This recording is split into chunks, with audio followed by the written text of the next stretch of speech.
23 दिसंबर 2024 को देश भर में किसानों ने विरोध प्रदर्शन कर अपनी मांगों को लेकर ज्ञापन सौंपा। अनूपगढ़ में जिला कलेक्टर को किसानों ने ज्ञापन देकर केंद्र सरकार के खिलाफ अपनी नाराजगी जाहिर की।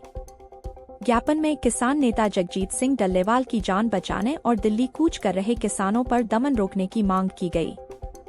साथ ही ग्रेटर नोएडा में जेल में बंद किसानों को तुरंत रिहा करने और उन पर लगाए गए झूठे मुकदमों को वापस लेने की अपील की गई।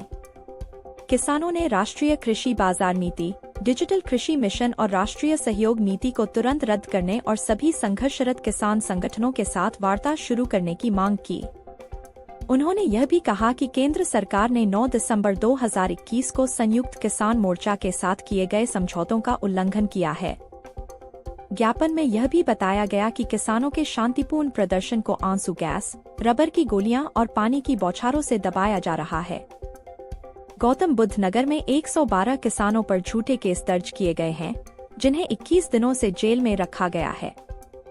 किसानों ने आरोप लगाया कि राष्ट्रीय कृषि बाजार नीति और सब्सिडी कटौती कॉरपोरेट हितों की सेवा करने के लिए बनाई गई है।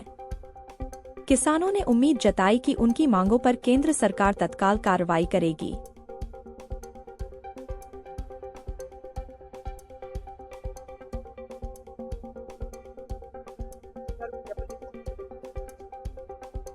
ये जो ज्ञापन दिया गया था, एक तो डल्लेवाल जी जो किसान संगठन है पंजाब का, वो खनौरी बॉर्डर पर एमएसपी की और उन मांगों को लेकर, जिन मांगों का लेकर 2021 के अंदर धरना लगा था 20 और 21 में, तो सेंटर की सरकार ने किसानों से कहा था 1 साल बैठने के बाद में कि आप अपने घर जाएं, हम आपकी मांगे मान ली गई है। लेकिन केंद्र मोदी सरकार ने आज तक एमएसपी और जो किसानों की मांगे थी उन मांगों को पूरा नहीं किया। दूसरा, डल्लेवाल जी से बात की जाए। तीसरा, जो नोएडा के अंदर जो किसान बैठे गए, जो कंपनियों को भूमि अधिग्रहण करके सरकार के ने जमीनें दिलाई थी, उन जमीनों का जो तय हुआ था कि 10% इनको डेवलप करके जमीन वापस दी जाएगी, प्रत्येक घर में से एक आदमी को नौकरी और मुआवजा दिया जाएगा।